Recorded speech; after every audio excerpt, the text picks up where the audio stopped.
This episode is brought to you by Novella Mattresses. I consider Grandpa Joe from Willy Wonka and the Chocolate Factory to be my arch nemesis.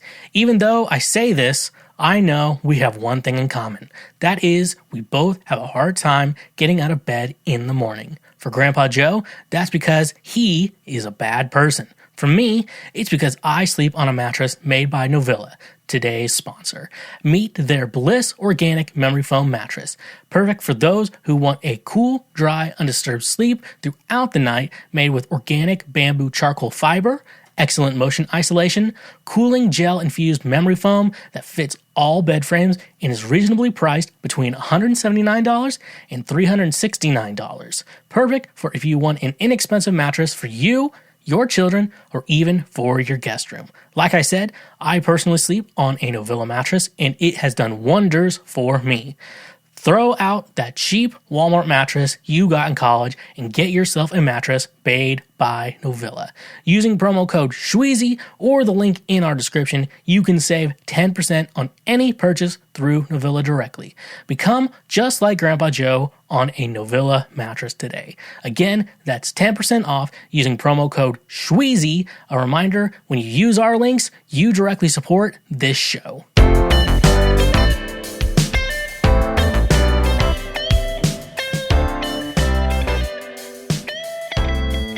Hello and what is going on, my fellow Schwoke Lords? What is up? Welcome to yet another fantastic episode, Cancel Schweezy, episode 72. I can't believe we've done 72 episodes. Does the number 72 have any significance in my life?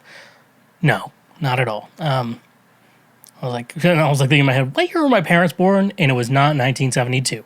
But no, welcome to the show today. I'm just here bringing you everything exciting that's been going on in the week, and also other things. There's a lot we have to go over today, and it's like I'm trying to stay in like this hour and a half, like trying to stay an hour and a half on everything. It's just sometimes I just talk too much, and yes, I was one of those kids who got told at parent-teacher conferences. Both my parents are teachers, so they're going to a parent-teacher conference. Like my senior year, I was taking like 4 music classes. So there's eight classes in a school day at my school.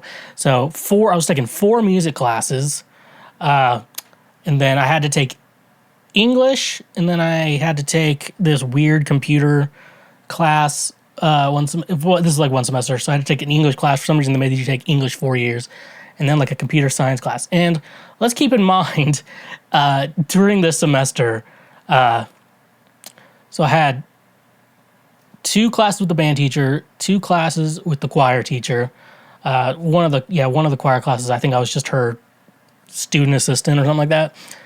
And then the English class, and then the computer class. So my band director and then the English teacher I actually did have. I took like concepts of English or something like that. And even the teacher told me, I was at church, I'm like, I'm taking your class. I'll have you as a teacher this semester. And he's like, I don't. And it was like a dumb people. I was like, I'm not trying this year. And he's like, I don't think you might not be the appropriate student for this class. Like the teacher told me that and stuff like that. So my parents like knew like 2 of my teachers I already had, and so it was pretty funny. Some funny shit right there. Anyways though, what was I getting into? Anyways though, welcome to the podcast today. It's like I ramble way. Oh yeah, I was talking about how they talk too much in school. Not in high school. I guess I was cool in high school. All my teachers liked me. I think, what teachers did not like me? There was a math teacher my junior year. I was like sick for a week and she wouldn't help me with my assignments or whatever. That was a lot of bullshit. And most teachers didn't care. Anyways though, let's just move on to the show. This is Cancel Schweezy, better known as the Lord's trademark favorite podcast. So the Lord trademark loves this show, and you will too. If you're new to the show today, you will absolutely love what we're doing here over on Cancel Schweezy. This is also the podcast that will question why, when Arthur the Aardvark was listening to music, why was it on his cheeks instead of his ears? I'm the only one willing to question that. That's how it happens when someone tells me that, hey, you should listen to my band. And I'm like, I will. And it's going to be on my cheeks. And if this is how you're listening to this podcast, I will speak louder. And we will have problems. So welcome to the show today. I always start off the show and I go on rants and then I say, well, welcome to the show today. I realize the problems I do and I'm continuing to try and fix them.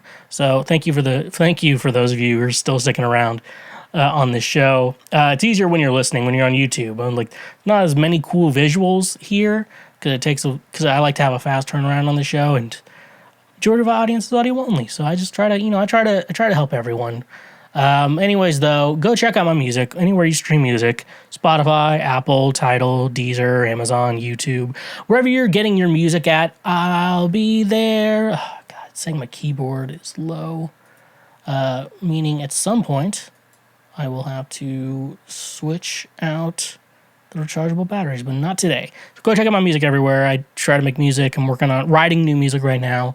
So if I'm writing new music, that means you have to listen to the old music before the old music or the current music becomes old music. And you don't want to be uncool. You want to check out that music while it's still popular. So go check that out. You can also follow me on social media everywhere. I am at TheSchweezy everywhere. I see people leaving me comments and saying shit about the show and they're not following me. So if you're not following me, you are being a stingy motherfucker. Come on, Mark, don't be stingy. And you don't want to be stingy, do you? You don't want me to tell your mom that you're stingy and that her bed is uncomfortable and she should get a Novilla mattress where you can get 10% off using our promo code Schweezy. So you better be following me on social media or else. We're trying to get places. It's weird though. I'm like thinking about like goals I'm trying to get. It's like my social media goals are not involved. I'm like, those should be somewhat involved. Anyways, though, you should go check that out. I also stream video games over on Twitch. That's at twitch.tv/TheSchweezy. Thursdays, I always stream something, unless I'm sick or an emergency comes up, which there could possibly be something. I don't think I'm allowed to tell anyone what's going on yet. I think I mentioned that last week, that something's going on in my personal life that's not me, but also involves someone else. It's not me personally, but involves someone else, so I can't really be jibber-jabbering all over the internet about it. But no, I do stream on Thursdays, so go check me out there. I started Mario Sunshine. Yeah, that's the game. Started Mario Sunshine over on Twitch. Someone joined the chat, and they were a professional speedrunner of Mario Sunshine.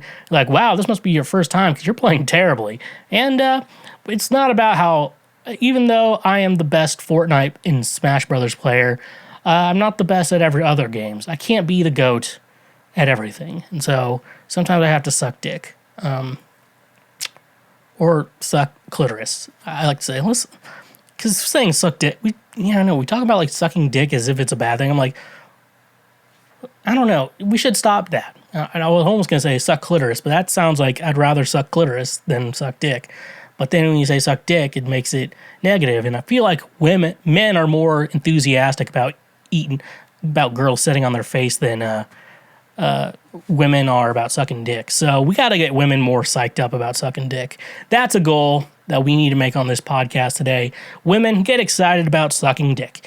And if you have an Amazon Prime account already, which I know a majority of people in this world do, why is Jeff Bezos so rich? If that's not the case, you get Twitch Prime that's free with your Amazon Prime account. And to explain that to you, subscribing to a creator on Twitch is different than other platforms where following someone on Twitch is free, but a subscribe, or subs as a lot of people call them, is a financial way to support a creator over on Twitch.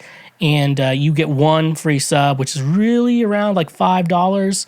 And so if you don't use it, that means Jeff Bezos gets an extra $5 a month. And you don't want that. That's a waste of your money. And we're not going to line Jeff Bezos' pocket to go to outer space with William Shatner, then to try to get him to drink alcohol, even though he used to be a pretty bad alcoholic. And he needs to not do that. No one told Jeff Bezos. Anyways, though, so go check that out. Go hit us a subscribe. Use your Twitch Prime account to help us out there. If you also want to financially support us, there's always our Patreon that you can go and support. Just had to burp. That's a great way to say thank you for being a friend and financially support us and help us do what we need to do. Do the do, as Mountain Dew would say. And yeah, but there's also the free shit you can do, which I will be going over. If you're watching our show on YouTube, this means you're watching our full episode. Make sure you hit that like button, hit the subscribe button, and leave us a comment on all your thoughts. We do post highlights of this show frequently. And with the highlights, the main purpose of the highlights is that way you don't have to, for some people who aren't interested in listening, who aren't really podcast people, but they do want to check out what this show is about and just at least get a little bit, just a little taste of what we're trying to do here. We're at Cancel Schweezy. That's what the highlights are for people to watch that. And also, you know, if you have a friend who you want to get into this show, I know there's someone in your life who would love this show. And the purpose of the highlights is to give them a little taste of what this show could be, and you send that to them, and they can listen to it, and then they start supporting Daddy Schweezy. And that's the whole purpose of it. And obviously, if you're an audio-only listener, what you have is you can always press that subscribe button that way you get notified. That way your commutes to work or your job that you hate, but you get to listen to something while you work, and podcasting is part of that. You get that as well. So you want to take advantage of this and leave us a 5, 4, 3, 2, 1 star review on all of that. So mainly what I'm trying to tell you is, come on, Mark, don't be stingy. So don't be stingy, and share us with your friends. Anyways, though, I think that's all I have to say on that. So let's get into the news, or better known to all of you as Previous Week Right Now. What is Previous Week Right Now, you may be asking yourself. Well, Previous Week Right Now is the news that I every week I scour through the news. I've read every news article that has ever been published in the previous week. And right now, we will be going over a couple articles that I think are the most important in regards to what has been going on over the previous week. And some of you are kind of probably wondering, you're calling this Previous Week Right Now? How did you get the name? Well, obviously we're going over the previous week, and we're going over it right now. So that's how you get that. What? So let's as Phil DeFranco would say, let's just jump into it. Okay, so this is from ABC 7 Denver. It was not a crime. Denver man faces felony after city accuses him of making pickleball court without permission. A 71-year-old Denver man is facing a felony charge after city officials say he made a pickleball court without permission. With prosecution on the table, some believe the punishment doesn't fit the crime. The whole pickleball community is really saddened and shocked, said Jan Devor, a friend of 71-year-old Arslan Gooney and fellow pickleball player. Gooney and others use a basketball court at Denver Central Park Recreation Center for pickleball. Last Monday, the markings on the court had faded, so Gooney remarked them with a Sharpie. 3 days later, an arrest warrant for felony criminal mischief was issued for Gooney. The court document also claims $10,000 in damages. $10,000 fucking dollars. That's not. Gooney also received an email notifying him his Denver Parks and Recreation membership has been suspended indefinitely. The game, some millennials just lost something, a mix of tennis, racquetball, and ping pong, is one Gooney has played for years, according to close friends.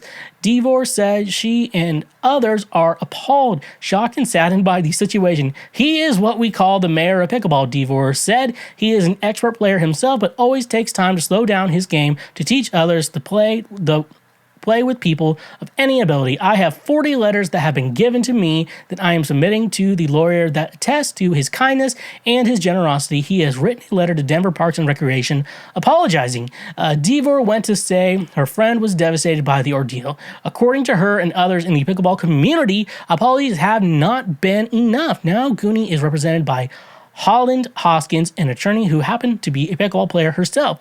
This community is willing to remove the marks, hire a contractor to do it safely, to apologize to volunteers with the community. But this is outrageous, Hoskins said. Denver Parks and Recreation declined to sit down for an interview with Denver 7. Instead, they provided a statement.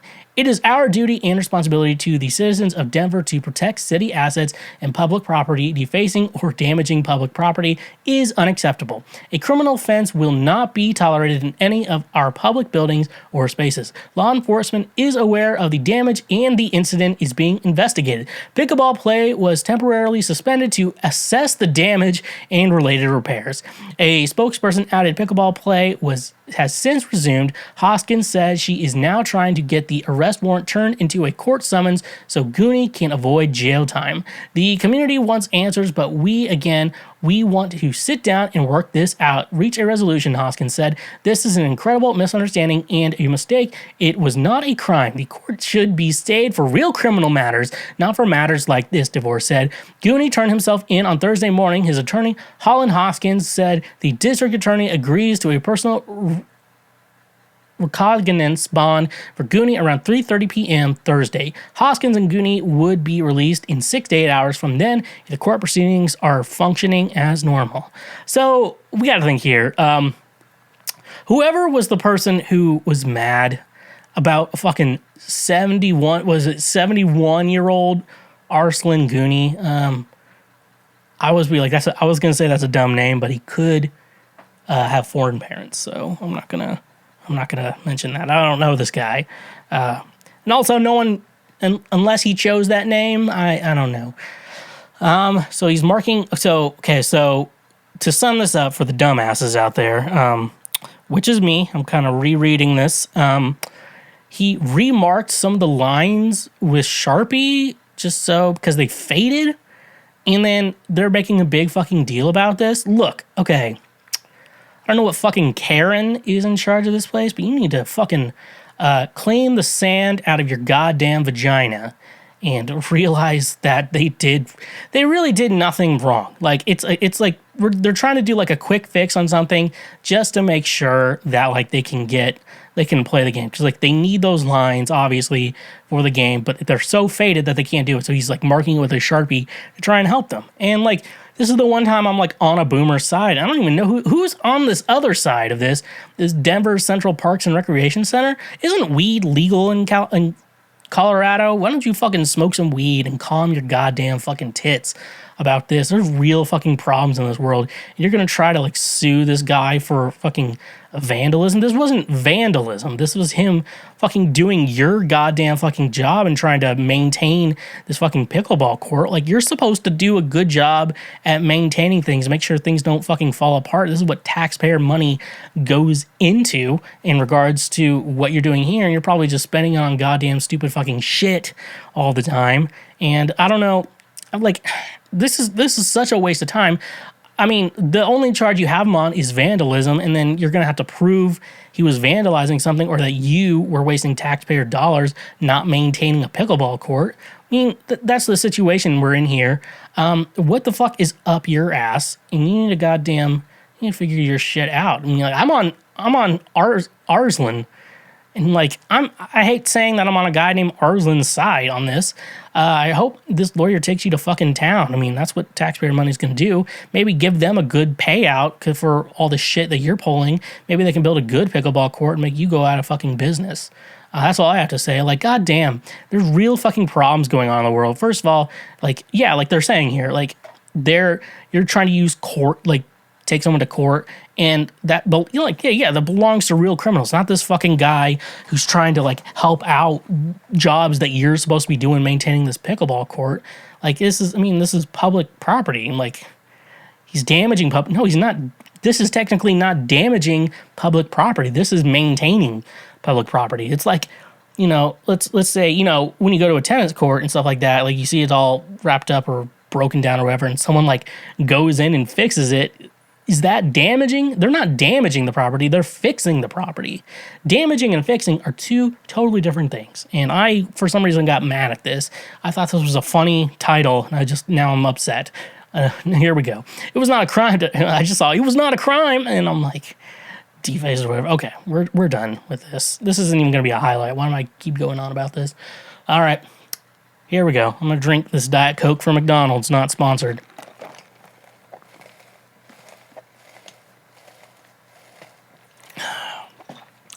Whew. McDonald's drinks are always like a little spicy, if you know what I'm saying. This is from Variety. This is the article that we've all been waiting for. This is what you came to this show to see. My opinions on this what's going on here. Will Smith smacks Chris Rock at Oscar stage after Jada Pinkett Smith joke. From Variety, like I said. Chris Rock and Will Smith had an altercation during the 2022 Oscar telecast. Rock appeared on stage to present the Oscar for documentary feature and made a joke about Jada Pinkett Smith being in G.I. Jane because of her shaved head. Smith then took the stage to slap Rock. Although it appeared to be a joke at first, Smith returned to his seat and yelled at Rock, "Keep my wife's name out of your fucking mouth." Many in the Oscars audience appeared stunned at the altercation. Diddy was the next presenter during the ceremony, where he appeared to introduce the 50th anniversary celebration to The Godfather. Diddy addressed the situation by saying, "Will and Chris, we're going to solve this like family. Right now, we're moving on with love. Everybody make some noise." Smith's publicist Meredith O'Sullivan came by at the commercial break to have a discussion. Also, during the break, Denzel Washington got up to speak to Smith privately. Smith revealed during his Best Actor speech that Washington said to him, "At your highest moment, be careful. That's when the devil comes for you." Sullivan continued to visit Smith during each commercial break following the incident. Oscars producer Will Packer also visited Smith before the Best Actor category was announced. Smith was nominated for his performance in King Richard and won the Oscar later in the ceremony. Richard Williams was a fierce defender of his family, Smith said during his speech. He later apologized to the Academy and his fellow nominees for his actions.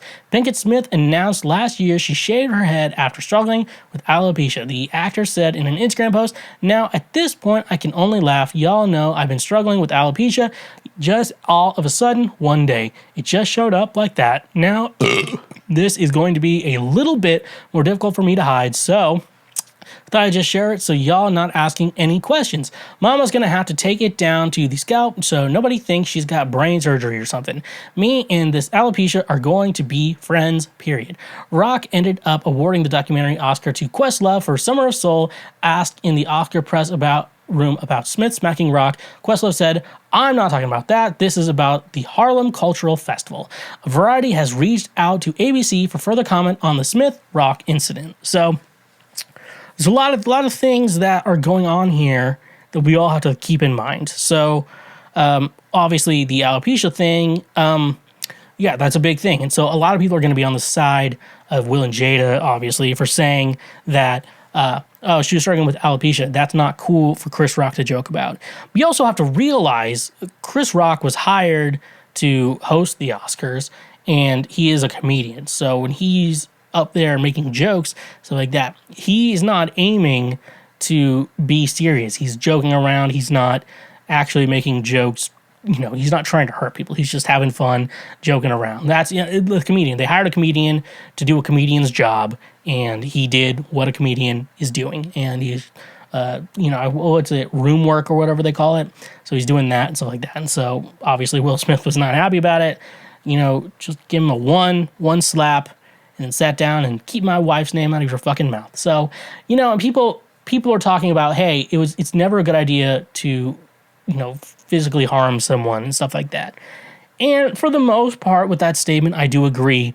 However, I'm also in situations where, you know, you have friends who get a little cocky and they need to be taught down. So you punch them once or whatever, and then they shut the fuck up. And, you know, it's just that. With guys, I know there's one thing that you just, you know, someone's really annoying you, just give them one swift punch, and then it's over. You're no longer mad at each other and stuff like that. You know, you just get it out. And you're like, you get, if you're the one on the punching end, you're like, okay, let's stop joking about that. And then when you're on the other end, it's like, okay, got it out, we're good, and keep it clean. You know, I mean, that's the situation. That's the thing we have to think about here. That it was only one. If he kept going, like, then I'd have a real problem, no matter the situation. It's kind of a one-hit thing. So, you know, it's a weird situation, you know? You know, and you're like, what if my kids were watching? First of all, no one's watching the Oscars. The only thing the Oscars is a bunch of people in Hollywood sniffing their own asses. That's all the Oscars are. I mean, the only people who I know who watch the Oscars are people who enjoy award shows. No one else is like, if you're a movie fan, maybe, but like none of the movies I like got nominated for Oscars. I'm like, couldn't tell you, like, was it the best picture was Coda? I never watched that shit. I'm not going to watch that shit. The ones I know are nominated, like Tick Tick Boom, Eyes of Taming Faye. If we talk about it on this show, then I watched it. That's pretty clear. It's not hard to figure out. But no, I think I don't know if anything legal is going to happen. I know they're both black men, so obviously police and legal stuff it's going to be different from what white people do. But no, I think I think in regards to how it happened, obviously assaulting someone is not a good idea, but this was like a one-time thing that happened. The thing got pulled across. As a comedian, you kind of got to know there's a risk that could happen when you're a comedian. Like, if you're going to talk shit about someone, at least on a professional level, stuff like that's going to happen. I can't even imagine that that's like the first time that's ever happened to Chris Rock. Like, he was kind of smiling and joking around while it happened. He wasn't scared. He was just laughing or whatever. I mean, it's such a complicated situation. I don't know where we go with this. And I guess that's what I have to say. Okay, next article. Machine Gun Kelly throws shade at other pop punk bands and says his accolades are deserved. I earned that shit. Love him or hate him, the ultimate Slipknot nemesis, Machine Gun Kelly is no doubt successful. 2020's pop punk reinvention tickets to my downfall with a star-studded affair that still sells a ton of copies each week, relatively speaking, compared to the time before streaming. The mainstream sellout, his words, not ours, is literally the title of his upcoming album, is also one of the biggest names at Lollapalooza later this year. As Machine Gun Kelly recently told Billboard in a cover story this week, he decided that it was the right time to throw shade at other pop punk bands who might be envious of his success, saying, I know it kills certain bands in that community that I got the success that I got, but I earned that shit. I was fucking loaded up the van with our drums and amps in 2010, driving to Indiana and Chicago playing Warped Tour. I can tell you the fucking Wi-Fi codes to venues in Blackfoot, Idaho. Can you say that shit as a band? Of course not. He didn't stop there when discussing videos that have popped up lately of himself failing on guitar while playing live. He also had to say, fuck that, at least mine sounds like how I was feeling that day. And maybe I was feeling angry or I was drunk and I didn't give a fuck. But if I have to be a scapegoat for people's own insecurities, whatever, I'm more punk rock than you are, because at least I'm willing to put my ass on the line. Like, hear me as I am today. Machine Gun Kelly managed to say all of these things despite his stints on Vans Warped Tour playing a large part in his current success, apparently believing that all publicity is good publicity. Sure, his upcoming album will probably move a lot of first week copies, but considering that his inclusion on several of 2021's rock and metal lineups wasn't received well, especially by Slipknot fans for obvious reasons, it sure seems like MGK is increasingly choosing to alienate himself from the scene that helped him give him a platform. This is always an interesting topic because I've been listening to, I think it came out Friday, the Friday before, and this is Monday. When I'm recording this, comes out Wednesday. And I've been really enjoying Mainstream Sellout. I think it's a really great album. I think there's 2 Lil Wayne features, and I think his first feature on Drug Dealer Girl is way better than his feature on A. I don't know what. A is kind of, I don't even think that one's as good of a song, but I'm going to say, like, this is probably going to be one of my favorite albums this year. When we get to the final episode of the year, we do my favorite albums of 2022. I think Mainstream Sellout's, like, probably going to make the list. So, a little spoiler alert. This is foreshadowing, as they say. But yeah, I think, when people are saying that MGK's success isn't deserved, I mean, I like his music. I like his last 2 albums. I don't really care for anything before that, but saying that his success isn't deserved, like, he's been around 2010, maybe a little bit earlier than that, around that time, like 2010, and he's been at it ever since. And, like, I didn't hear him. I didn't know who MGK was until the song he did with Camila Cabello. It was like, am I out of my head? Am I out of my mind? I didn't know him until that, and I think that was like a couple years ago. And that's when I finally heard of who he was, and he was in Bird Box and shit like that. So I didn't hear him until then. And if he's been around since 2010, it means he's been working hard since then, regardless of what genre. And people are like, oh, he switched genre after Eminem dissed him. Like, he's probably thinking about doing a pop punk record since he met, like, Travis Barker. So I think people need to calm their tits on that. Here's the thing, too. If you don't like his music, you should probably keep his name, as Will Smith would say, keep his name out of your fucking mouth. So that's a good little lesson for all of you here. If that's a problem. But to say his success isn't deserved, like, It's not like he just started in 2020 and just got his success because like he got lucky and started dating Megan Fox or some shit. No, he totally deserves any fame he got, and he's working with Travis Barker. Like for Travis Barker to be like, I want to work with you too, and like this is the second album he's worked with Travis Barker, and if he's going in a situation like that, Travis Barker clearly sees something in him. It's just the idea of saying that, and you know, he made some like dig at Slipknot. He's like, well, I don't wear a fucking stupid mask on stage. They all wear costumes or whatever. He just shows up with his guitar or whatever and plays. You know, it's just kind of annoying, and you know. He's probably not the greatest guitar player in the world, but I don't think he's trying to be the lead guitarist in his own music. So I think you got to keep that in mind. You know, someone who I like his music, but I don't know if I like him or not. I haven't heard of him. I have some friends who know him, and they kind of, well, who are like at least knew him a couple years ago. Kind of said he was a fucking dumbass, but to say his music in that situation is total bullshit. So you know, he did earn everything he's getting today. And I don't think in his career that you should be talking. And the more you talk about him, the more popular he's going to get. So maybe you should keep his name in your mouth. So then he's going to get more popular. That's how music works. In our last article for the day, Supreme Court won't hear appeal of Nova Scotian's man's grab her license plate. Atlantic CTV News. Ottawa, a Nova Scotia man, a long fight to get back a personalized license plate bearing his surname, grab her, came to an abrupt end Thursday as the Supreme Court of Canada declined to hear an appeal of his case.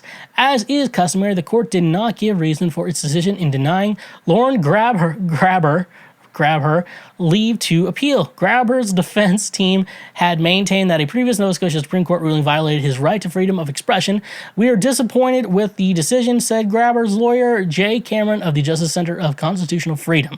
Cameron said there was no evidence whatsoever that Grabher's license plate had caused harm to anyone in the community at large. He pointed out that the surname is of Austrian-German origin. In order to make his name mean anything, you had to anglicize his name and add words to it, which is what the government has done, and then it has censored them. Cameron said in an interview, I think that there is still a problem with the way that the law is being interpreted here.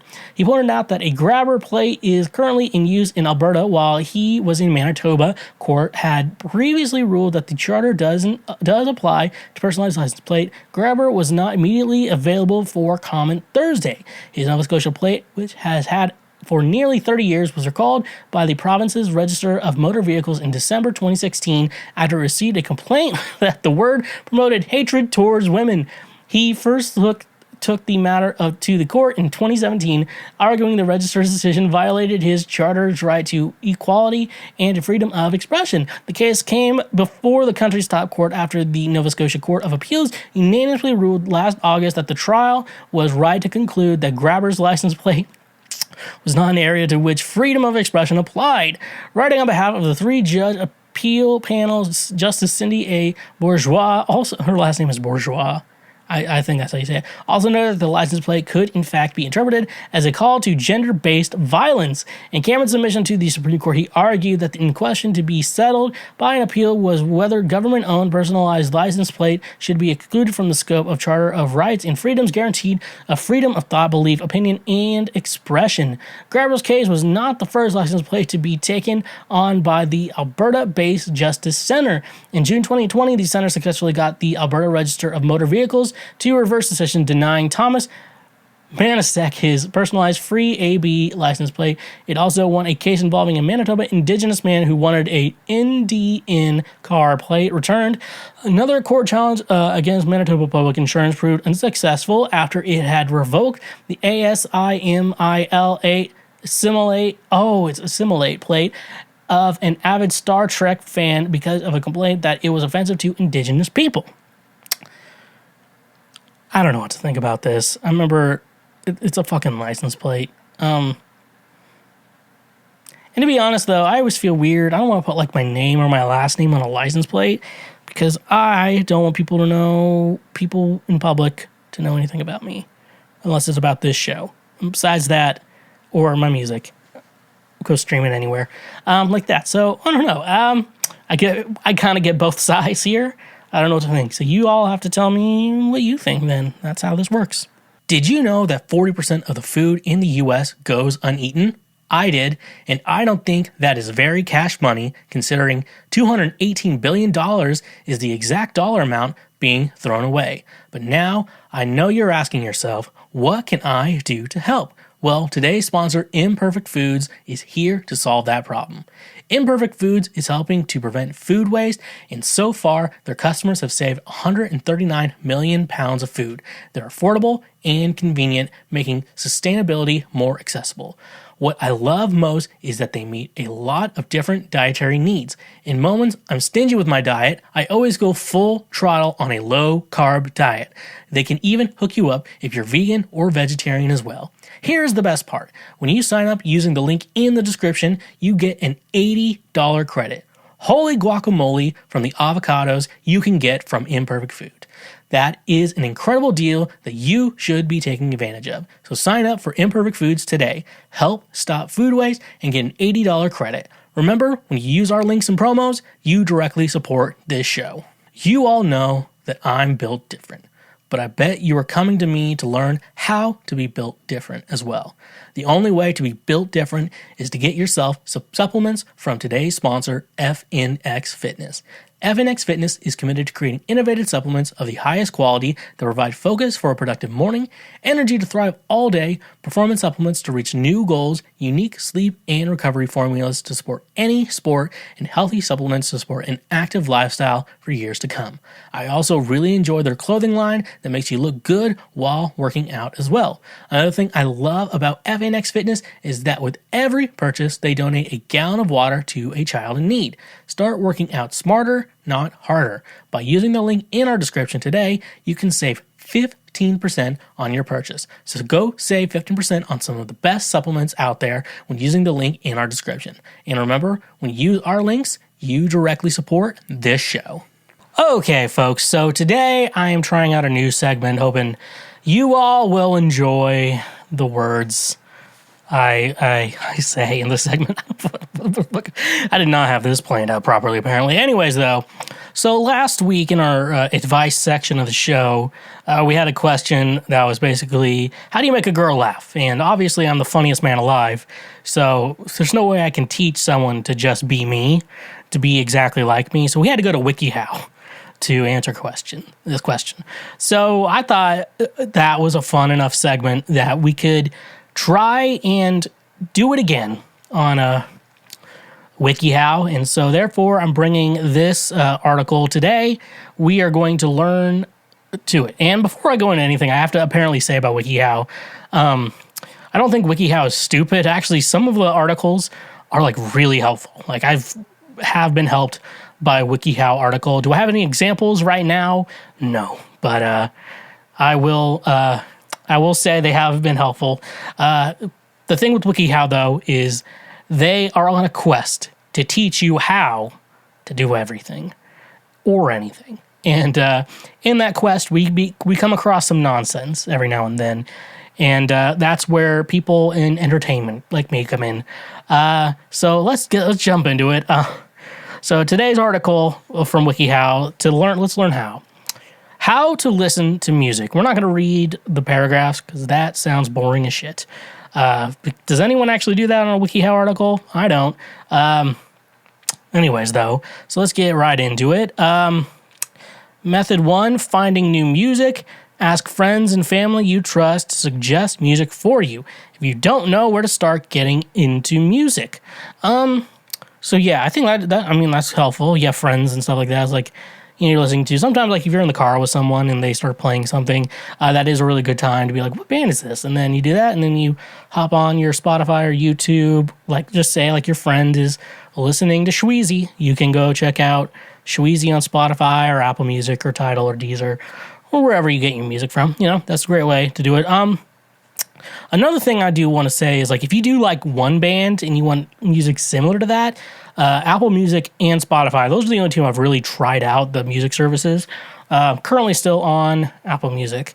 What I can say is they have bands similar to said artists, and I'm not going to say that they're complete carbon copies of said band, but they are good into the genre. So when I get into like I'm going to explore new music and listen to music I don't listen to, I go to like the similar, and I'm like, I think I've heard this band's name, and then you listen to like their top song and stuff like that. So that's a good idea too. Just another suggestion I would give onto that along with this. To input your favorite bands into internet apps and search for similar music. I just said this. I'm a genius. We all, I'm obviously, if you're listening to the show, you know I'm probably one of the smartest people you listen to on podcast platforms or watch on podcast platforms, whichever floats your boat. Pandora creates unique stations. Yeah, so, yeah, Pandora is pretty good for that. I don't really give a shit about Pandora. They've denied me because I don't sound like anyone else, and I'm like, I guess that's a good problem to have. Because my music, I try not to sound like everyone else, but yeah, Google Music finds too. Don't use Google Music. Spotify, yeah, that's literally what I just said. I was like, well, here's another idea what you can do, and yeah, they're reading my mind. I wonder if they're gonna read my mind next one. I don't know what to say on the next. What we're doing next? 3. See bands performing live and give the warm up acts a chance. That is a good sign. People are like, well, there's no new bands. I'm like, well, you show up to the show right when the band you want to see is performing.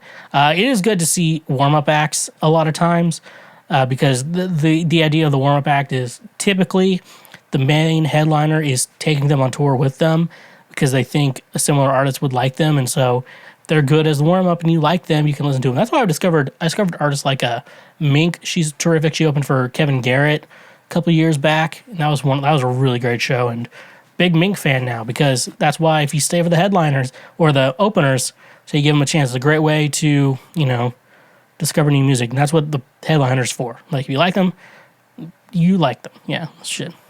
Number 4, know where to find free music. Yeah, like I guess they have a SoundCloud up here. Yeah, find free music. Free music. If you already have a Spotify or Apple Music or Tidal or one of those subscriptions, I wouldn't necessarily say you need free music. You need to find free music, like you need to go on SoundCloud or whatever. But yeah, if you just kind of always just browse your, the music streaming services, I think that's a great way to help discover new music. Number 5, listen to genres that are new to you that you want to understand better. Yeah, that's where I think Spotify does beat out Apple Music on, because their playlists on Spotify are 10 times better than the ones on Apple Music. I try to listen to those. I'm like, listen to an emo playlist, and it's like emo music I don't know anyone listens to. So, yeah, it was really weird. I'm like, Spotify has better emo music, emo playlist or whatever. And then number 6, I love this picture of this guy. If you haven't seen it, look at this picture of this guy. He's just listening to headphones. Stand true to the personal preference and habits you enjoy when listening to music. Yeah, it's true. Don't, if you listen to something like, I'm not really into this, and you find something that speaks to you, that's a good sign of something you definitely will enjoy listening to. That's a good thing. Method 2. So we're only on the second method. Listening and discussing music intelligently. Oh, here we go. For those of you who don't know, I have a bachelor's degree in music. I started piano when I was like 6, so I've been basically playing music my entire life. And I can discuss music intelligently, though I like to not make intelligent conversation with dumbasses. Recognize and listen to repetition and variation, melody and harmony. I don't think that's necessary to just enjoy music. Like, are you trying to enjoy music, or are you trying to, like, learn music? That's a different thing, what they're trying to say. Think carefully about the tone, mood, feel of music. Yeah, that's not how to listen to music.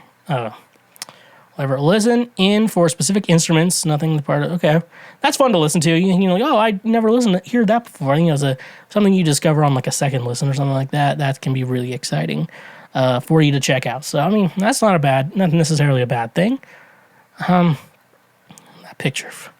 Think about the song's movement or progression. Does the song end in the same or a similar place as where it started? Or does it tell a story moving in, okay. Okay. You just have to enjoy it. Search for any crucial outside context about the track. Build up your musical concentration for longer pieces. Listening to an Ellington piece, I guess. Okay. And that's it. So, yeah, that first part was really good. Just like it helps you find new music. That was a really good thing to say. Other than that, the second part's for like if you're trying to study music and have intelligent conversations with it, which I don't think most people need to have, and not a lot of conversations I get into because I know I'm going to speak to a lot of dumbasses. So that's that fact. Okay, and so other than that, this week I want to talk about some things I've been watching. One is Joe versus Carol over on Peacock. I'm making an educated guess here right now that none of you knew this series existed or was out. Speaking about Joe Exotic and Carol Baskin, their long-going feud. So I'm guessing it was on Peacock. Came out on Peacock. Guarantee none of you listening to this have Peacock. I have Peacock with ads because it came free with my phone plan. And that's why I have Peacock. Tiger King, beginning of this pandemic, very popular stuff. But I don't even know if talking about it is really helping this show or channel at all. But I'm going to talk about it anyways because I watched it and was interested in kind of everything that was really going on. I don't think they did like a lot of marketing for this show either. It was just a very weird, like, it was just there, like, I was watching, like, Frasier, I guess, on Peacock, and then I just saw, like, an ad for this only on Peacock. I was like, oh, I need to check that out. And, therefore I did. That's how things like that work. What? Yeah. So, and they had a lot of good actors in it. Like, just for example, just looking here, I just, like, wrote down a couple. Kate McKinnon plays Carol Baskin, and, I don't know if she played Carol in like an SNL skit or not, but she played Carol really well. Except you were kind of like, are we going into an SNL skit? Just because I've like, the majority of anyone has seen her on is like an SNL skit. Dean Winters as Jeff Lowe. He's always playing like some weird, intimidating character in TV shows, and now he's playing Jeff Lowe, which with the makeup department made him look perfect. I was thinking like he's probably a little too skinny to play Jeff Lowe, and maybe he put on the pounds for it. I don't know. Kyle MacLachlan played Howard Baskin, and I'm like, he's too cool to play Howard Baskin, but he pulled it off over. You're watching, I'm like, he's cooler than Howard Baskin. And the last one that really surprised me, Nat Wolff played Travis Maldonado. Now, I know he's done a lot of things, but I know him from the Naked Brothers Band on Nickelodeon.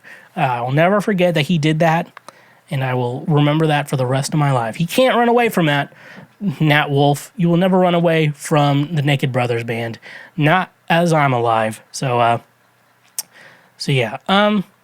So basically, the show is like if you watch the documentary, you know everything that happens in this show. It's like nothing is going to be new to you. They at least told a version of the story that you are familiar with from the docuseries over on Netflix. Now this is on Peacock. So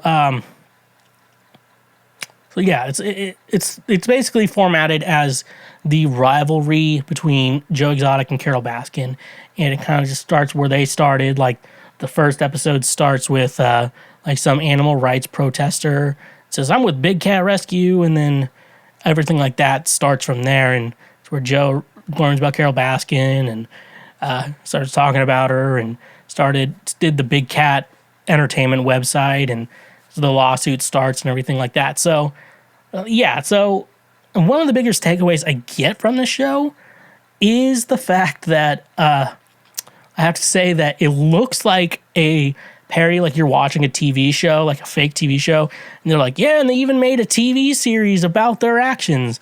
And this is like the show you think would exist in a made-up movie to retell like the actions of what happened, if that makes any sense what I'm trying to tell you. It's like a biopic TV series inside of an already fictional movie. That's what this all feels like. It feels like fake and goofy, but they're trying to be serious, but it's all goofy all at the same time. And it all really kind of comes down to a joke. Like I already mentioned, Kate McKinnon playing Carol Baskin. It all like you just expect her to go into like a character like she'd play on SNL. I mean, she played the part great. And like, they talk more about the romance between Howard and Carol. And I have to say, like lesbian women, like playing like in like a character as like a boring straight couple, they play like those boring women perfectly. I don't know what it is in the DNA, but it's always that like Fortune Femster does it. She's like, "Oh, Tim, quit tickling my leg." If you've ever seen anything she posts on Instagram, which is really good. This all seemed like a joke movie or TV show inside of a TV show or something like that. It's kind of funny. Like how in Seinfeld, they created a show called Jerry. They're trying to pitch a TV show called Jerry inside a show already called Seinfeld. And, it's just kind of similar to that. Joe Exotic was played by John Cameron Mitchell, and I've never heard of him, but he's done some big things that I did not write down for it. I thought I heard Nicolas Cage was going to play Joe Exotic, but I don't know where that went. It's kind of similar to the like way he played Joe Exotic. It's similar to the documentary series. Like Joe's a bad person in the original series, and Carol is supposed to be the good guy, but Carol is a horrible human being as well as Joe Exotic. So you root for Joe just because he has more charisma than Carol. Because Carol Baskin, like if you don't know, she really is a shitty person. Like people who've known her, people who've dated her. People know her. Like she doesn't pay her employees. She barely knows their names. Like people she works with closely, and she's just a cold, bad person. So like they made the series similar to that, where you want to root for Joe, because he's also like the little guy, and because Joe, even though he didn't pay them much, he still tried to pay his employees and treat them well. We're a family here. You're probably an ex-con or whatever, can't get work, and I'll tell your parole officer wherever the hell you need me to tell them. This is the type of guy you get. And then Carol's just like, "I'm not paying you. You're lucky if I even get to know your name." And they even kind of went over, they went over both Carol and Joe's backstories. Like Carol was in 2 bad relationships before she met Howard Baskin, and she liked Howard because he was kind of boring, but he was nice to her and shit like that. They made their romance a lot better. And then they had this weird thing, Carol had these like nightmares about alligators, like she had to face off against, which I think was supposed to be something in regards to how she fed Dawn's body to alligators, stuff like that. So but no, I do think that Kate McKinnon playing Carol Baskin was a perfect choice. She's very good at playing characters. Obviously, she's from SNL, even be on that show, and she's obviously even a standout human being on SNL as well. And I know we'll all remember her from like, oh yeah, she was on SNL. She was great when she was on SNL, and then she's done other stuff too. And like, yeah, she's great. Like I said, like if you've researched Carol at all and met with other people who know Carol Baskin and know her at all, they all describe her as a very unpleasant, terrible person.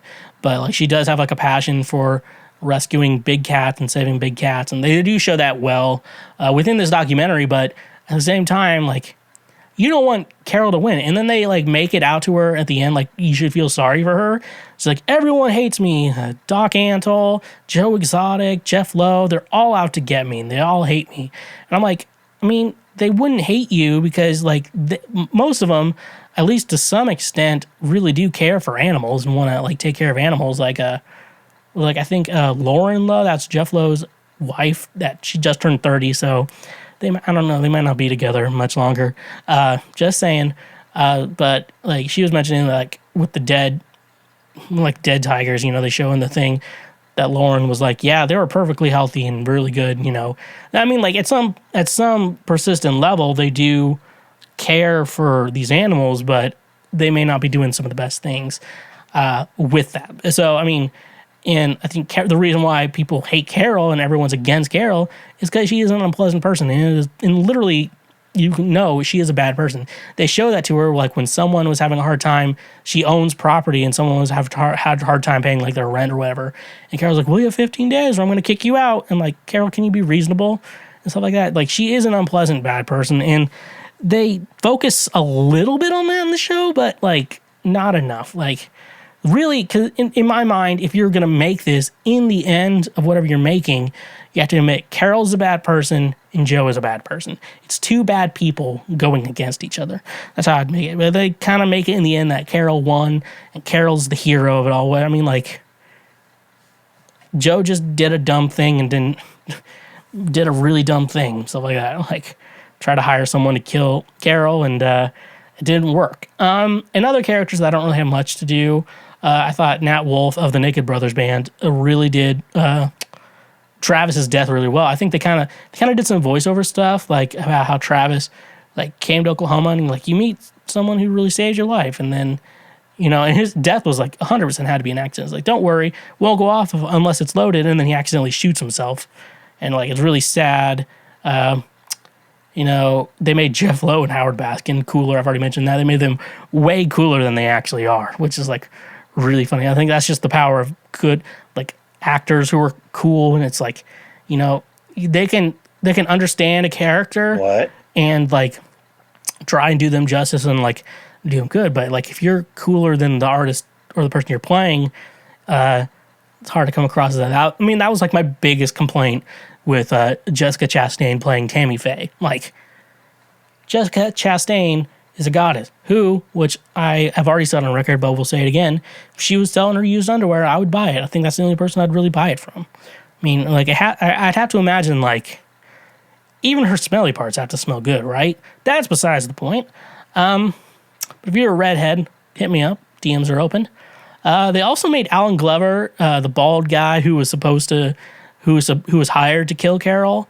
They made him way more tough and intimidating than he actually is. Like, you watch the documentary, I'm like, yeah, this guy's probably killed someone, but like, he kind of seems like a softie in real life, though. Like, he's really a soft guy. He has Hagrid abilities, like, like that's why he never really went through with actually trying to kill Carol. And he's like, I don't really want to do this, like shit like that. Even then, he's like, oh, I can't be seen with a gun. I'm on parole, and it's like, you're going to kill someone.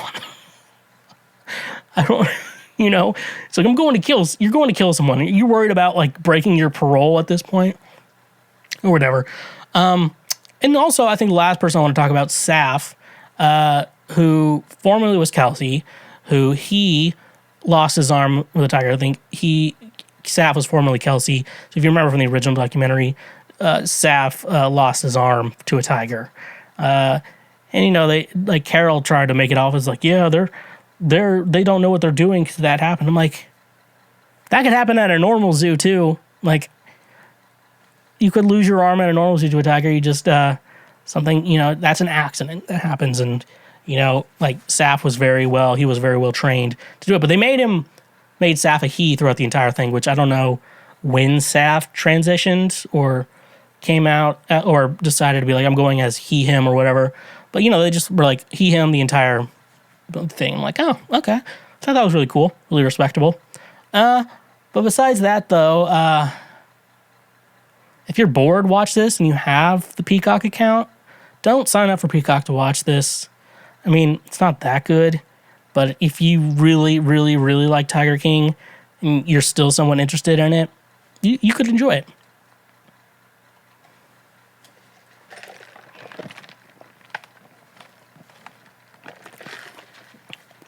The next thing I watched on Discovery Plus. I may be one of the few people in the world who has Discovery Plus. But anyways, though, they just uploaded. Is that how they just uploaded like it was on YouTube or whatever? They just released a documentary. I think it might be a Discovery Plus original. Not 100% sure. They have a ton of channels on there. Hillsong, A Mega Church Exposed, which for those of you who don't know, if you're new to the show or if you somewhat new to the show, I grew up super Christian. Like, I'll say, I think I stopped with the Christian shit. I think it was 23. I'm 28, going to be 29 in August. So, I mean, I've been out of it for a couple years now. And so I'm definitely on the ex-evangelical system. And when a lot of this was big and stuff like that, I was kind of there for the most part and kind of knew at least something was going on. And yeah, so I grew up in the Christian, and I was I went full throttle. Let's go full throttle into it, like for the longest time. So if I'm making fun of this shit, hopefully you know that I was into this, and so I do have somewhat of something to say when I talk about this. But hopefully, yeah, I will. I want to talk about this documentary. Not a lot of things in this like surprised me too much. I know mega churches are really, when they're talking about like, yeah, they're only into it for the money and they're only into it for fame and fortune. I'm like, yeah, that doesn't really surprise me. But there's some other shit here. And I'm like, not a lot of things in this surprised me that much. Just to kind of be honest with you.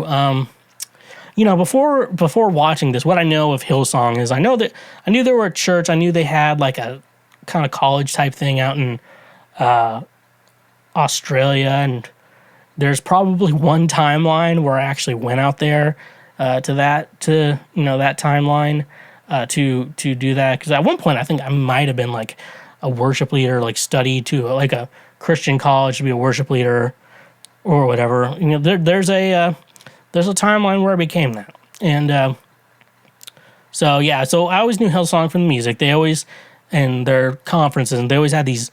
They always went really well on the radio. I should ask my friend Chris. He's been working in Christian radio forever at this point, and they always had big hits on Christian radio, and so like a lot of churches would be playing their shit and stuff like that. And they had conferences too. I think Passion was one of theirs. I don't think Passion was one of theirs, but probably there are millions of songs or they performed there at those. So, Hillsong is big. I probably learned at least like 50 plus of their songs in my lifetime. And you're like, that's a lot of songs. I'm like, not really for me. And it's interesting. Like they record all their music. They get all their albums are recorded live, which, if you don't know, if you're recording a live album, minus the people on stage making sure they play everything really well, is very easy, because a lot of times you just set up like a couple mics or get a direct feed into like Pro Tools or Logic or something, and that's you just record it live, do a little bit of editing. I've heard bands, they record an album live, burn the CDs, and then they're selling the CDs at the show you were at, like that fast. Like it was insane. I've always known Hillsong for their music. I know in like the 2010s and shit like that, their church was really big, and what was I trying? Yeah, their church was really big, and I remember, Chris Pratt was joining them, which now we figured out. Pretty sure he was like having multiple different affairs at there. I know Carl Lentz, which we're going to be talking about a lot. He was a big celebrity pastor, and he was always hanging out with like Justin Bieber and other people like that. So he was big, like Justin Bieber's pastor and stuff like that. Back when I used to read everything from Relevant magazine, which recently, a couple years ago, I was like, this stuff sucks. Because I think I'll admit to, like, I really stopped doing the Christian shit when Trump became president. I'm like, even like the progressive churches that aren't against Trump are all in it for money. Like that's what they're all into and shit like that. And it was just disgusting to me. And I was like, I'm out of church. I'm like, if you want to ask like my beliefs, we can do that in another podcast. But for the most part, I was just really disgusted. And it mainly goes over Carl Lentz and Brian Houston. Going over Carl Lentz to begin with, there was like a picture of him like hanging out with Justin Bieber. There's a million pictures of him with Justin Bieber, and like his pants are sagged a little bit so you can see his dick V, which people who are in really good shape, like they have the dick V, which women do like, but I'm like, don't you want a guy who's a little bit thicker? Because if he has a little bit of a stomach, he'll binge drink with you. He's not going to pressure you too much on your body or at all on your body. And when you get drunk, you just get to eat a lot of food. saying that from experience, ladies. But yeah, no, like you look at him and he's like a super pretentious human being. Like, I guess there was like, they talked about a like Instagram account called Preachers and Sneakers, and they would just like find the sneakers or whatever shoes and clothing these pastors were wearing, and then they post like the price of it and stuff like that. And so he'd be wearing like these, he's trying to be like this very hip, trendy, celebrity pastor type guy, wearing thousands of dollars worth of clothing, which we later learned paid with church funds, which is not how you're supposed to be spending church funds, unless it goes to your paycheck and then you buy it from there. But church funds would try to make it so these pastors looked really good. And, you know, you meet people in the way they dress, you know, Nashville and stuff like that. They just, if you look kind of pretentious, if you dress kind of pretentiously, you are pretty pretentious. That's just how it is. I'm so happy I'm not in like the Christian scene anymore, because those people just annoy me. That fucking, like, you have to dress a certain way and shit like that. But the best thing ever was he was always talking shit on people who were having premarital sex and, you know, and stuff like that. Like, that was his big thing. He's probably homophobic too, but he was always talking shit on people who were into premarital sex. And that was his downfall, because they talked about like an affair he had with a girl. It's really sad because this girl was like just with him or whatever. And then he was like telling her shit like, I have a family to go back to. You have no one. And it's like, okay, bitch, whatever. Like, he's just a big dick. I mean, like, if you weren't such a dick to people you were counseling, you're like, premarital sex is bad, and we need you to break up because you're having premarital sex. But then you're going out doing this shit. Just my thing is, if you're a pastor and you're somehow stumbling across this, if you're doing like a shitty thing, you know, that's technically not good for in the Bible or whatever, don't preach about it. Just kind of try to avoid it, you know? That's what I'm saying. So when you get caught with it, people are not going to make a big deal about what you're doing. What? Because you're like, well, he wasn't, like, when you're adamant about something and then you get caught doing that thing, it's bad. And I'm just saying, like, if you're going to have an affair on your wife, don't try to do millions of sermons about having premarital sex or cheating on your wife or whatever. It's just a suggestion out there for all the pastors out there being shitty. And so I guess he eventually got fired from Hillsong, but it was also a weird thing where like Hillsong does like try to cover up a lot of the bad, dirty shit they do. Like you hear all these women talking about like getting sexually assaulted by Hillsong people, and they try to sweep it under the rug and stuff like that just to make sure that the Hillsong brand is good and stuff like that. So yeah, they fired him because I think he was probably going to break off and try to do his own thing. You know, which if you're Carl Lentz, it's probably a good idea. But Brian Houston, you know, like they're hiding all these. They had this one girl on there. She was talking about being like sexually assaulted. She was mainly getting groped, so she wasn't technically raped, but enough where it's like, hey, I'm uncomfortable because a guy was really drunk. Which that's weird when you're drunk, because I think drunk sex is overrated. Sorry to offend some of you. White people. That was way too close to. Pretty bold of you little fucks to assume that I'm not God. Just because it's hard to get your pee-pee hard when you're drunk. Now, some of you be thinking, I don't have that problem. I take heavy antidepressants, so sober me can sometimes have that problem. So that's my thing. Anyways, though, drunk sex is overrated, folks. That's all I have to say. And you're not smart, just send your dumb text. That's all you have to do. And they just do that. And then the biggest, I mean, obviously their college is also bullshit too. Well, what did they do in their college? They made people red light, or like a green light or red light them. Like, did you have premarital sex in the past year? Did you smoke a cigarette in the past year? And like, these kids are like Christians, so they want to answer honestly. And like, I would have just lied to make things easy. Like, honestly, that's what I would have done. But no. And to be honest, all the people they interviewed on this part, a lot of good-looking people here. And I have to, and I'm not shaming anyone who they interviewed on this show, but probably intentional of Hillsong trying to show off a lot of the good-looking people. We're very much recruiting a lot of good-looking people. It's just helping them sell their brand. And then I think the final thing was Frank Houston. What was his fucking name? Brian Houston, yeah. His dad, way too into kids. Like, Sounds like that was all he was attracted to. And like they recorded a, like when he was like kind of kicked off of Hillsong, and then he did a guest sermon somewhere else, and he's like, they got the recording of him talking about all these kids being good looking in front of them. I'm like, bro, like, I love my dad.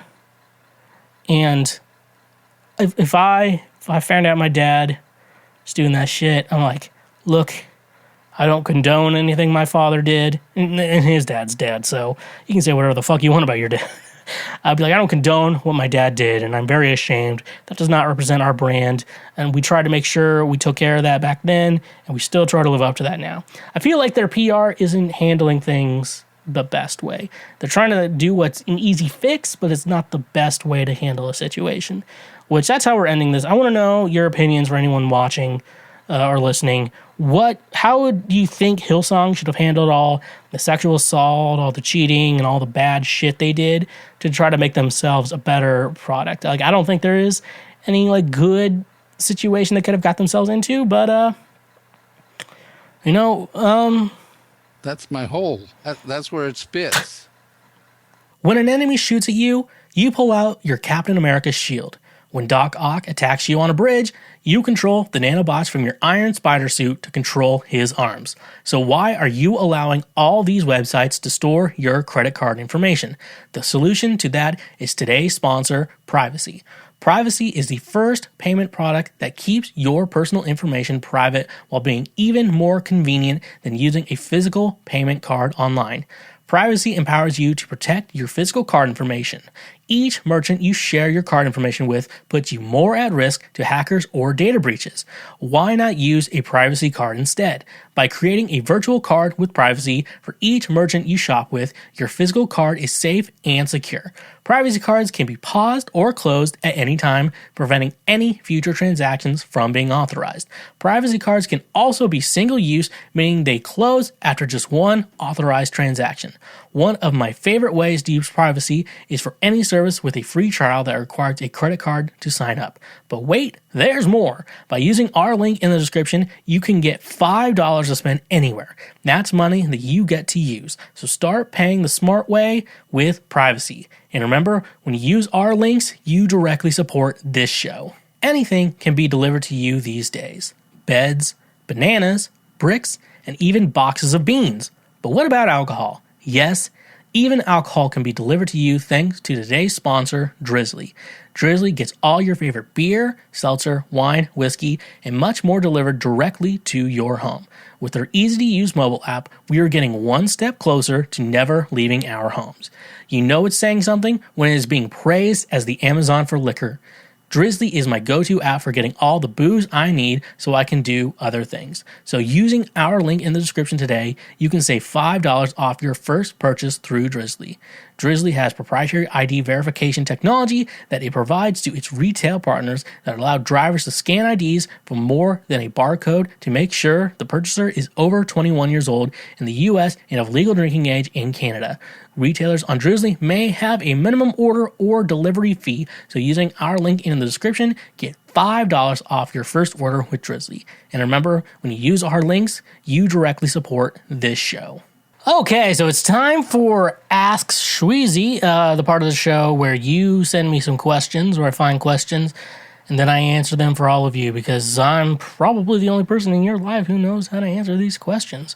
Let's just be honest. I'm the only one who knows you, strangers out there. I know how the human mind works, and I know how hair works, and that's why I always adjust it every time I'm doing the show. Anyways, though, as Philip DeFranco would say... Let's just jump into it. Okay. Oh boy, we're just going straight downhill. First question in. How does one utilize a glory hole? Recently, I've been wanting to suck a dick at a glory hole. I don't know why, the thought just turns me on. I know of a location near me, but I don't know anything about how it works. Do I just walk in and say I want to use the hole? Is there a certain way you go about it? So, I don't know why I'm going to be answering this question, because I don't know how a glory hole, the logistics of how a glory hole works. I just assume, I really hope you're a man. I don't think any woman wants to be sucking dick in a glory... Man, you didn't put your gender down, did you? Oh boy. So in my imagination of how it works, if you're the sucker in the situation, you assume you maybe hear someone on the other side of the glory hole, stick your hand in, and you point your finger out and tell them to come closer. Easier for the video people. Me, I'm doing like a one finger come here type of thing on that. That's I think that's the way to do it. But yeah, that's how I assume it happens. Never had to use a glory hole, mainly because, at least in my mind, with the glory hole, is it's only a man on the other side. You want it to be a woman, but it's a man. And I know some people are like, well, that's the mystery. You can always pretend it's a woman, but then it's like you're getting your dick sucked, but you don't know it's on the other side. I mean, I guess I get the mystery to it, but at the same time, I'm confused, and I'm not even like qualified to answer this question, to be honest with you. Do I walk in and say I want to use the hole? I don't know if there's like a rule like that. You just walk in and be like, I want to use the glory hole. Giving or receiving, because I assume glory holes, the way they function is like an unspoken thing where, like I said, if you want to be the sucker, you put your hand in, like I say, you point to yourself, and that's kind of the cue to stick your dick in the hole. Never heard of anyone, like I probably know a lot of guys who'd be like, I'll stick my dick in a glory hole. It's like, well, what if it's a man on the other side? I'm like, well, I don't know that. That's the mystery. That's the fun of the glory hole. Like whatever they said on what's the show? Always Sunny in Philadelphia. Whatever. I guess that's the glory of the glory hole. You never know who's on the other side. You never know what's gonna do. I guess you know someone who works in there. My guess would be go to one of the sides of the glory hole, wait for someone to come in, put your hand in the glory hole, tell them to come near you, and then if a dick pops in the hole, you do your thing, and that's how that works. And That's my hole. That's where it spits. finally that soundbite has come in handy. We can finally use that appropriately. I hope whatever hell I said helps you. I don't know how to. We're just going to transition to the next question.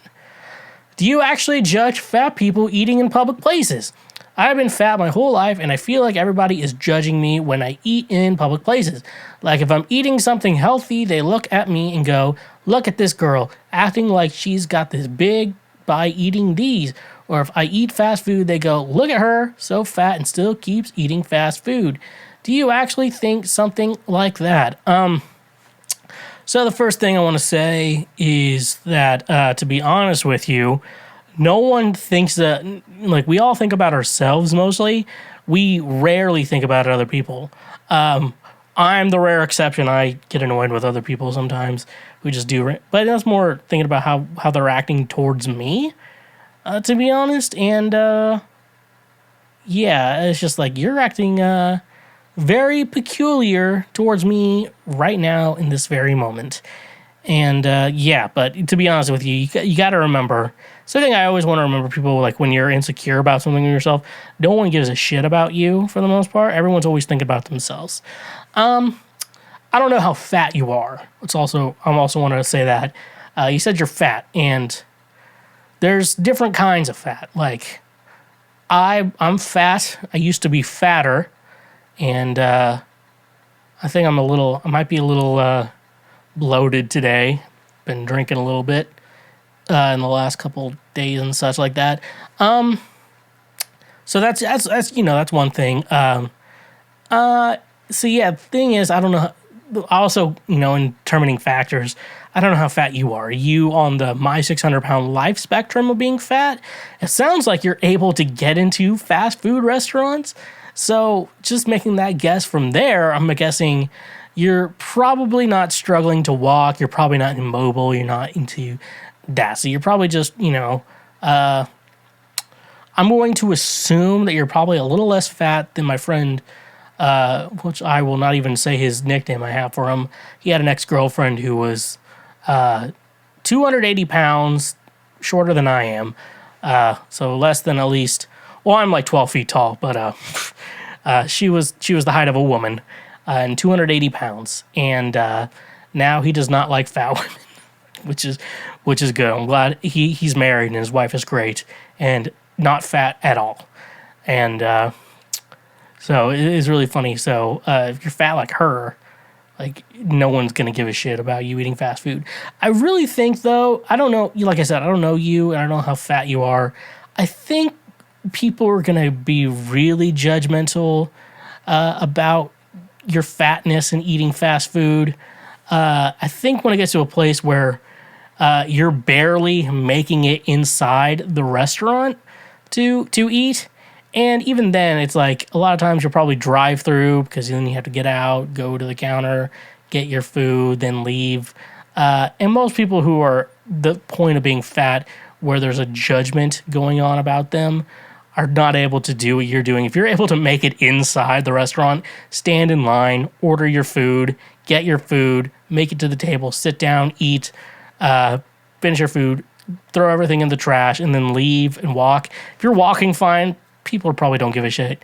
Honestly, you're probably at a point where it's like, oh, you're probably considered fat, but no one's making like fat judgments about you eating fast food, to be honest with you. Because most of these people you would judge for eating fast food are immobile. The reason why one of the many reasons we have drive-thrus in the first place, because that way they don't have to get out of their car to get food. Stuff like that. Like I say, I'm just making a point here.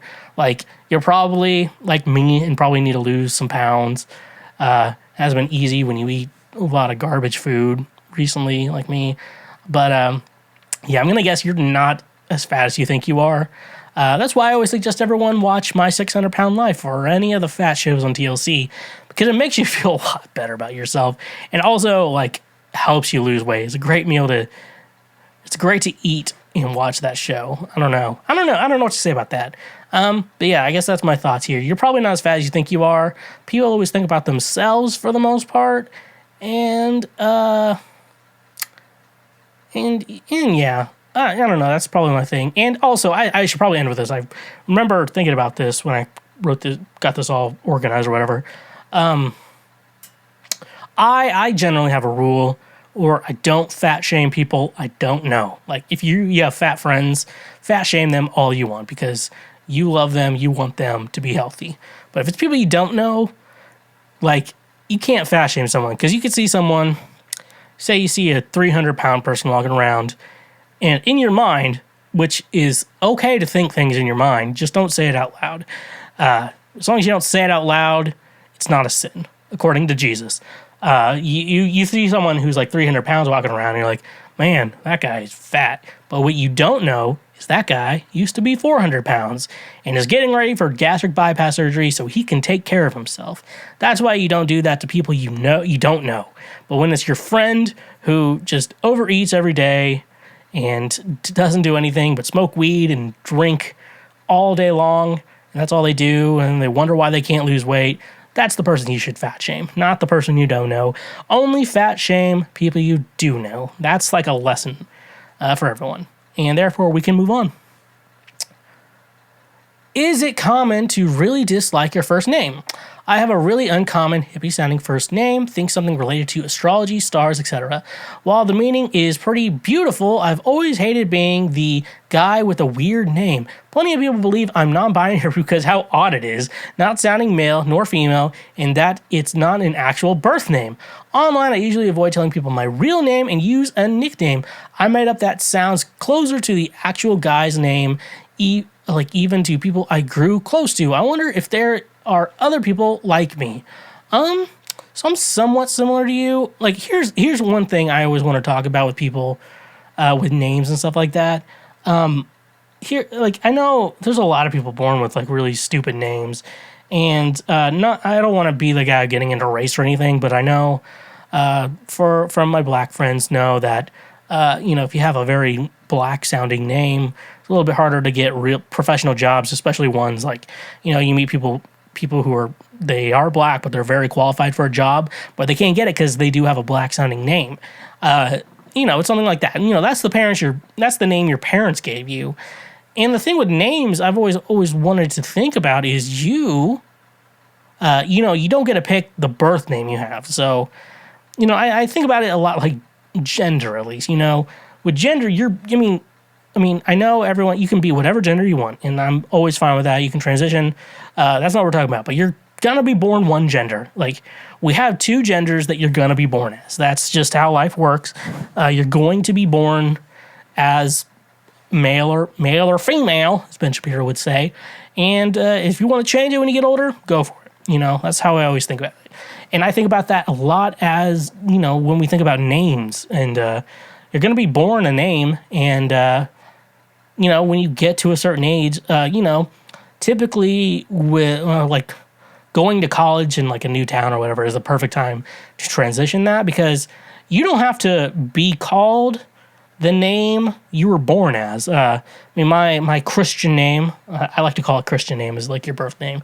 My real name's Sam, and really not a lot of people call me that. Like, my friends don't, majority of my friends call me Schweg or Schweezy, but usually like Schweg, that's like the normal name I go by, and then Schweezy's the stage name, which I always tell people, I used to be the Sam Schwegler Project, and now it's Schweezy, and I think, it's always nice to have your stage name be different from your real name. It just makes things less complicated in your real life.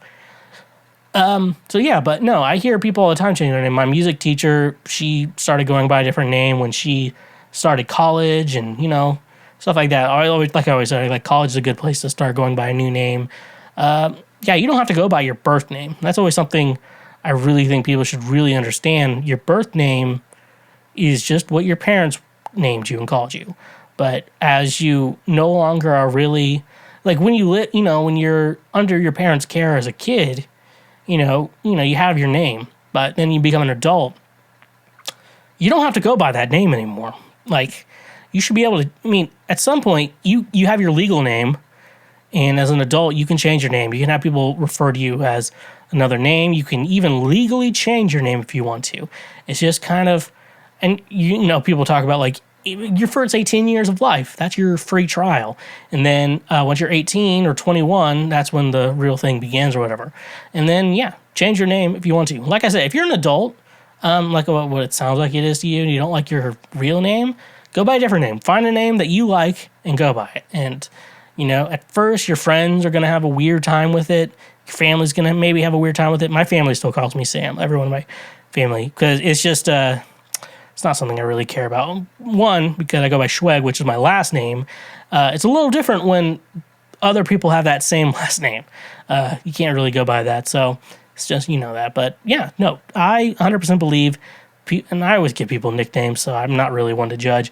Like I say, as someone wiser than me once said, man proposes and God disposes. So, like I said, go by a name that you like, what you're comfortable with. You're a fucking adult. When you're an adult, and the people don't realize, when you're an adult, go by whatever name you want to go by. That's your choice. It's your rules. Changing your name is not just for the trans people. It is for all of us. All of us, you can be a cis male like me, the ones who run the world, and we can change our names if we want to as well. It's life is what we make it, so let's make it rock, as Hannah Montana once said. Number 4. What age do kids usually start taking full responsibility of their own hygiene without needing to be asked or supervised? This is a weird question because I have friends with teenagers, and they're like, they're always curious about, like, when you start being more clean and shit like that. So let me talk about my own journey. My parents kind of always forced me to at least take a shower every day. And I remember at one point, I was a really young kid. I had to be under 12 at this point. I really had to be 12, 11, or 10. I think maybe 10 or 9. And like I would always take showers, but it would just be water or whatever. Never actually clean myself. And I remember one day I was like, what if I use body wash? Then I used body wash and I just saw like the water all really dark. It's like, ew. I'm going to start doing this every day. So that's one thing got me to get into that shit. I know when you like, what age do kids usually start taking, their hygiene? You have a son. Like you're talking about a son. I feel like this is a mother wanting to know information about their son.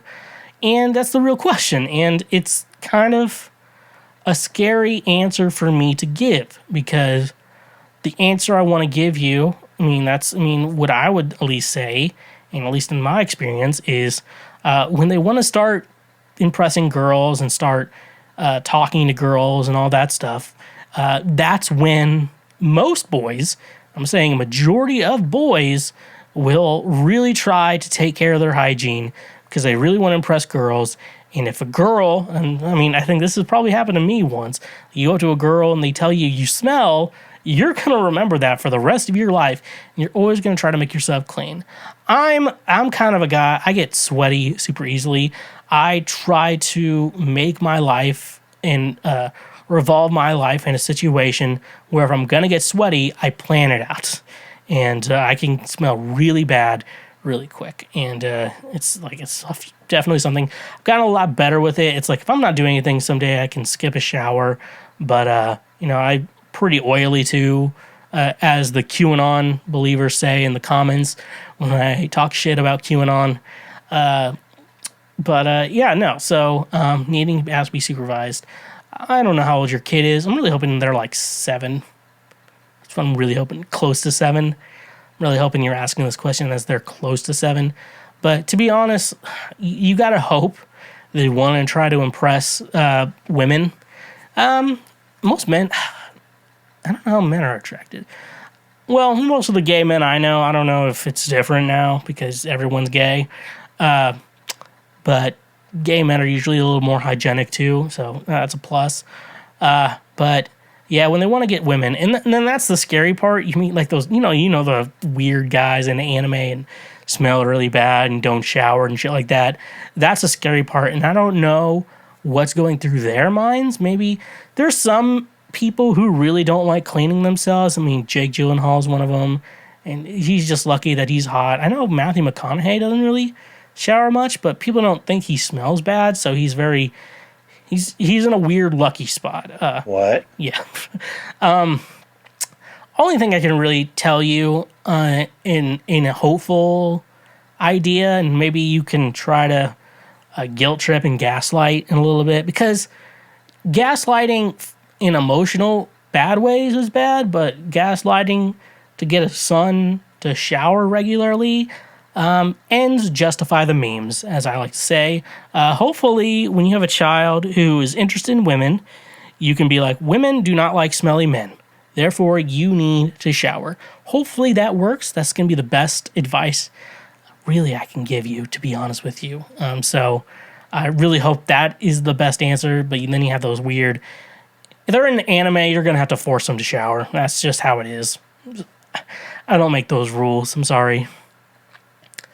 What do college music programs really look for in prospective students, especially those that have voice as their primary instrument? Are there standards that of the voice and other big singing competitions?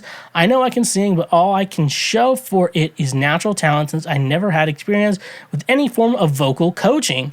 All of the people tell me that I'll do well, but what if I don't? I'm currently interested in any other major. Okay.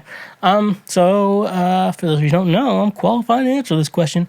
I have a bachelor's degree in music. I studied voice, but my main focus was music production and music composition. But I did have to study voice. I had to pass a exam, like a sophomore exam, making sure I can pass as a vocal student. And I took the same exam as like all these students who wanted to be professional opera singers and shit like that. So I can tell you, at least in regards to voice, I do know I'm talking about voice and guitar. I could probably tell you anything about. What I'm going to tell you here is you are talking about like The Voice. I'm assuming you're talking like American Idol and the X Factor and shit like that. As is it similar to that? No. Going to school for music as a vocal major is not at all that similar to The Voice. Now, I will say The Voice and other shows like that do and will recruit people who have degrees in voice and people who are really good singers. However, how The Voice works is a lot of those people in behind the scenes are recruited for that show. A lot of people have somewhat of a career before they go on TV shows like The Voice. It's just really helping their career. They may have agents. They may be regulars at a certain bar or something like that. So I would say dismiss yourself in your mind that getting into school for music is similar to The Voice or American Idol or any show like that at all, because that is not going to help you in regards to the advice I'm going to give you right now.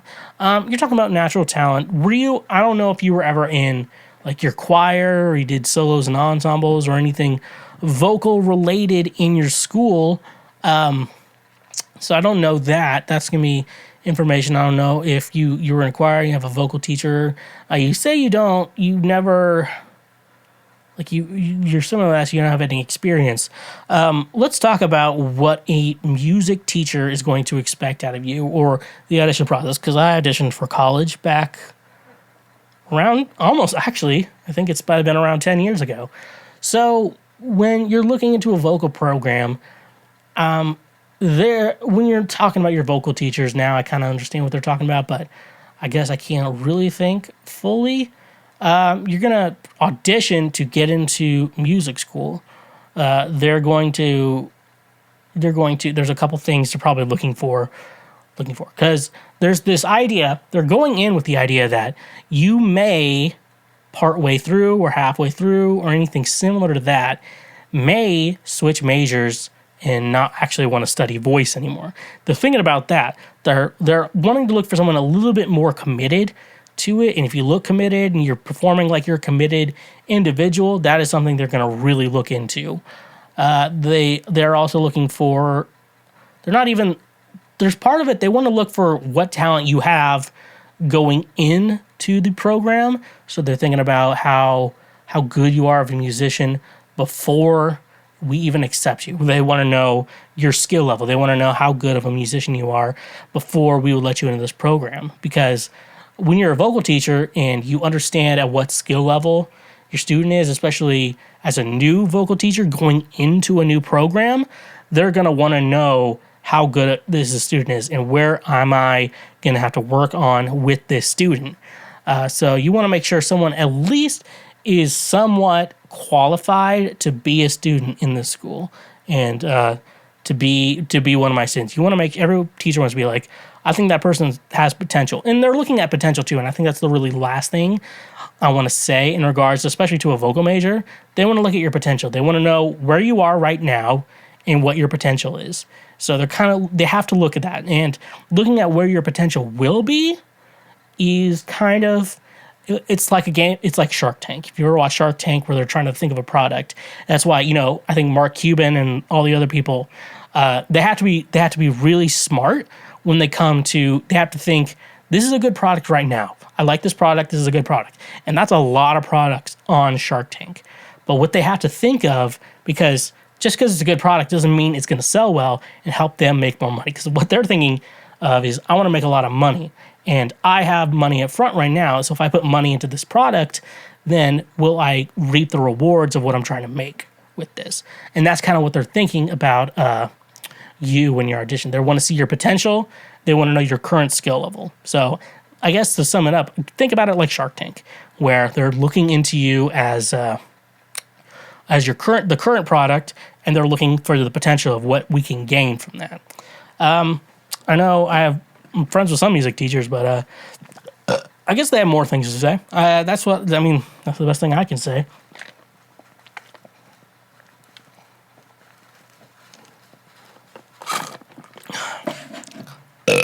What? Finish that off.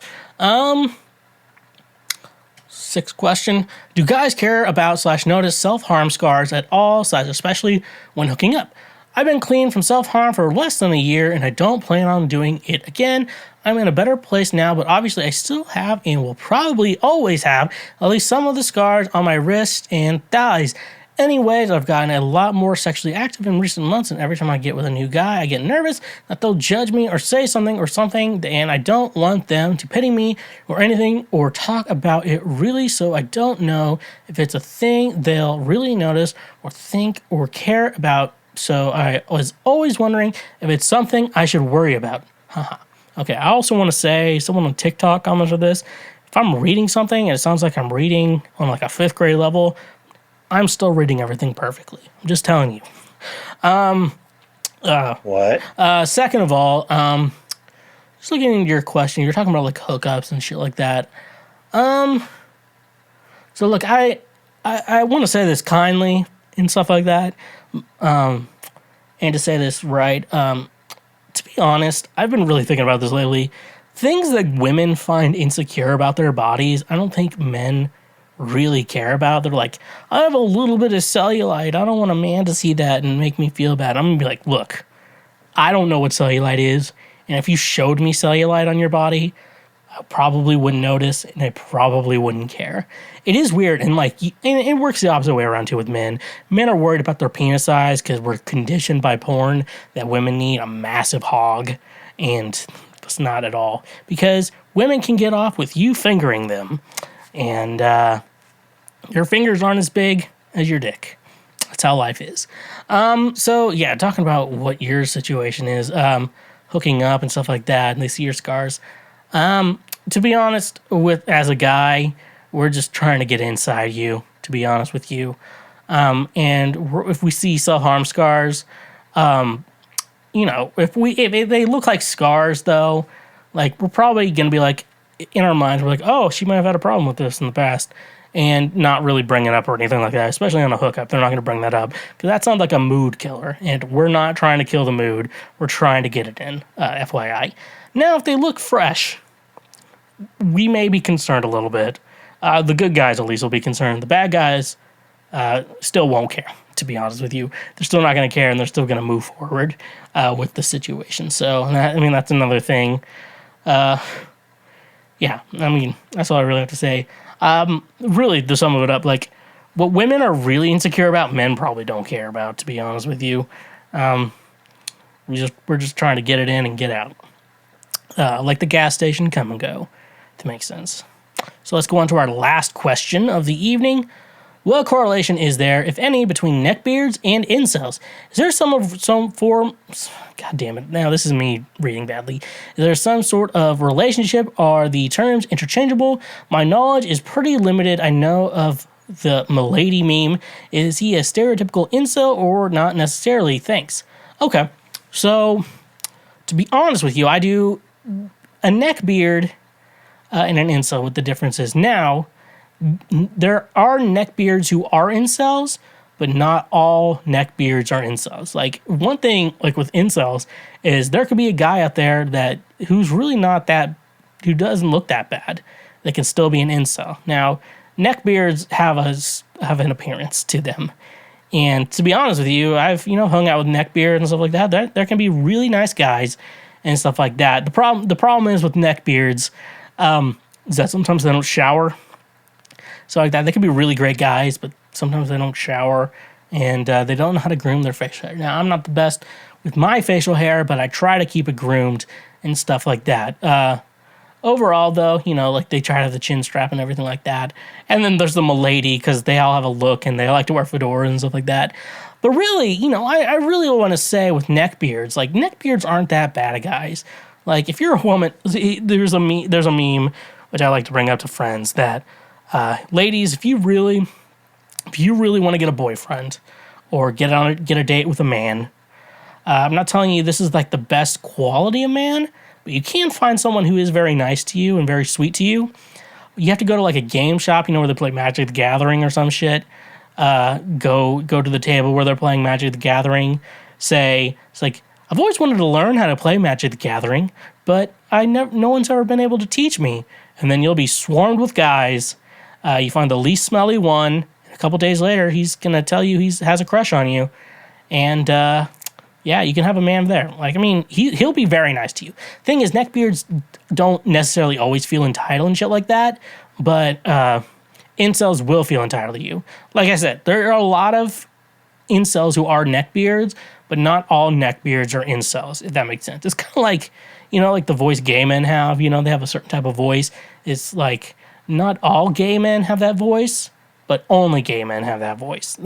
Think about that as similar to neckbeards. But no, I always say, ladies, just because he's a neckbeard doesn't mean you shouldn't give him a chance. Now, he could be an incel and a neckbeard. It's not uncommon for that, but sometimes you just meet guys who are neckbeards. Very, very nice guys. Very cool. I'll hang out with a neckbeard. Being a neckbeard is not a disqualification from being my friend. Being an incel probably is, because I don't want to hear their fucking mantras, shit like that. But being a neckbeard is not, something I would be against. Sometimes they're just a little fat, have bad facial hair, smell a little bit, wear a fedora. I mean, that's all it is, if you want to know the difference. So I guess that's it. But thank you so much for checking out this episode of Cancel Schweezy. Like I said, it's the Lord's trademark favorite podcast. So thank you for listening. Go follow me on social media at TheSchweezy. Check out my music under Schweezy. Hit me up on Twitch every Thursday and other days sometimes. Twitch.tv/TheSchweezy. What you can go ahead and do is if you have a Amazon Prime account, connect that to your Twitch, get a Twitch Prime, hit that subscribe button to make sure Jeff Bezos doesn't get an extra $5 a month. Also support us on Patreon. That's a great way to financially support us and say thank you for being a friend. But how we end the show, like always, we end it the correct way.